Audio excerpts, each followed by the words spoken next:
Olá! Já parou para pensar como era comprar um imóvel antigamente? Sem ter aquela certeza absoluta se a história daquela propriedade era, sabe, confiável? Pois é, acredite, já foi assim no Brasil. Mas olha, tudo mudou.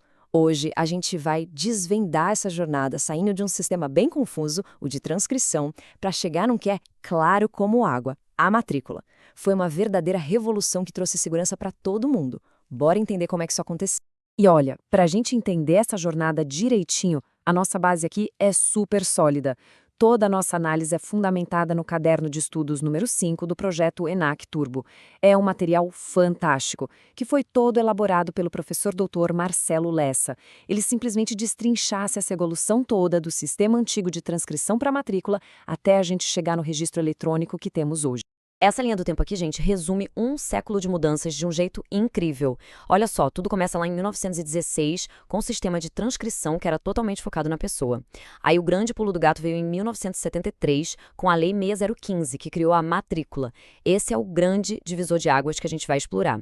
Depois, em 88, a Constituição veio e deu um status ainda mais importante para a atividade. E finalmente, em 2022, a era digital se consolida de vez com o SERP. É uma evolução nítida, sempre buscando mais segurança. Mas calma aí, para a gente entender por que essa mudança foi uma verdadeira revolução, a gente precisa voltar um pouquinho no tempo e entender qual era o problema, né? Vamos mergulhar no antigo sistema de transcrição. Então, o que raios era essa tal de transcrição? Pensa assim, o cartório estava mais preocupado com o RG da pessoa do que com o RG do imóvel. O foco era total em quem vendia e quem comprava. O oficial literalmente copiava à mão o contrato para um livro gigante. Ou seja, o registro ficava amarrado ao nome da pessoa e não a uma identidade única do imóvel. Era o que se chamava de folho pessoal. E qual o resultado prático disso? Bom, era um verdadeiro caos. Imagina só, a cada nova venda, um novo registro num livro diferente. Para saber a história completa de um imóvel, era preciso fazer uma caça ao tesouro, pulando de livro em livro, seguindo o nome dos antigos donos. E as descrições? Ah, eram coisas do tipo o terreno que fica ao lado da casa do seu José. Isso, na prática, quebrava um princípio sagrado do direito registral, que é o da continuidade. Era um prato cheio para fraudes e todo tipo de incerteza. E aí, em 1973, veio a grande solução, a luz no fim do túnel. A Lei de Registros Públicos não foi só uma reforminha, não, foi uma revolução completa. Ela trouxe o sistema de matrícula e, com ele, a segurança jurídica de verdade. Vamos ver como isso funcionou.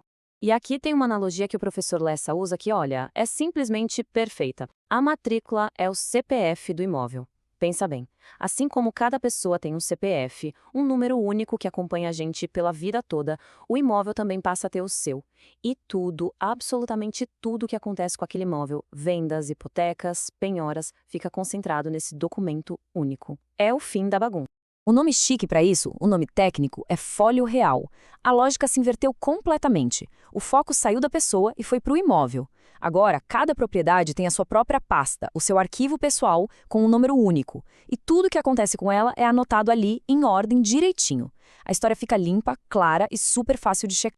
E esse quadro aqui, pessoal, é para a gente bater o olho e entender de vez a diferença. É o antes e depois do registro de imóveis no Brasil. Olha que clareza. Saímos de um foco na pessoa para um foco no imóvel, de registros espalhados para um registro centralizado, de uma verificação super complicada para algo imediato. E o mais importante, talvez, as descrições vagas deram lugar à precisão, que hoje em dia chega ao nível do georreferenciamento. É uma mudança total de paradigma. Mas vocês acham que a revolução parou por aí? Que nada! A organização que a matrícula trouxe foi a base para o próximo grande salto, a era digital. Vamos ver como o papel virou um dado estruturado. A própria forma de registrar a história dos imóveis foi evoluindo. Pensa só, começou com a escrita à mão, na caneta, em livros enormes que se acabavam com o tempo. Depois veio a máquina de escrever em fichas soltas, o que já ajudou bastante. Com a informática vieram os primeiros sistemas para impressão e os bancos de dados locais. Aí, a digitalização chegou para criar cópias de segurança. E hoje, a gente está no topo da cadeia com o registro eletrônico. O registro não é mais uma foto de um papel. Ele já nasce digital, um dado seguro e que consegue conversar com outros sistemas. E o que é esse tal de SERP, afinal? Pensa nele como se fosse uma grande internet dos cartórios, conectando todos eles pelo Brasil inteiro. Na prática, o que isso quer dizer? Quer dizer que dá para pedir uma certidão de um imóvel lá do Acre, estando aqui em São Paulo. Tudo online, com a mesmíssima segurança de antes. É, de fato, o cartório na palma da mão. Ok, ok. Toda essa teoria é super legal. Mas, e na hora da prova? Como é que isso vira ponto?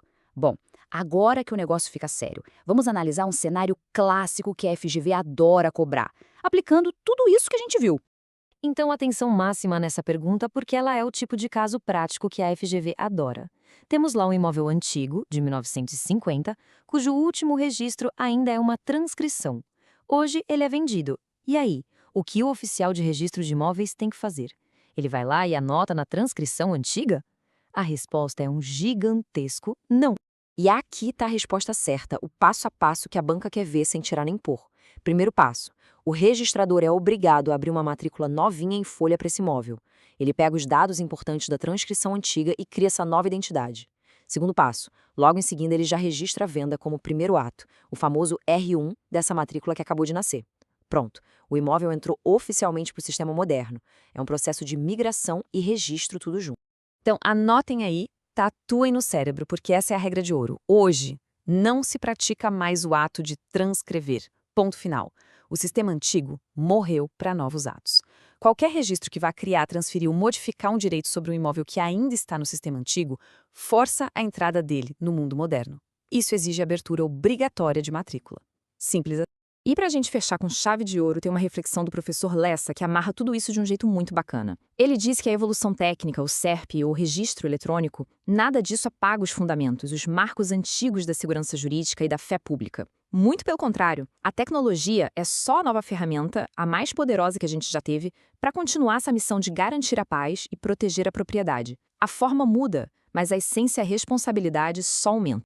E vale lembrar, né? Todo este resumo foi produzido a partir do conteúdo incrível do projeto ENAC Turbo, tudo sob autoria e orientação do professor Dr. Marcelo Lessa. Se essa nossa conversa aqui ajudou a clarear as coisas, não se esqueça de se inscrever no canal e ativar as notificações. Assim, você não perde o próximo resumo que a gente liberar. Até a próxima!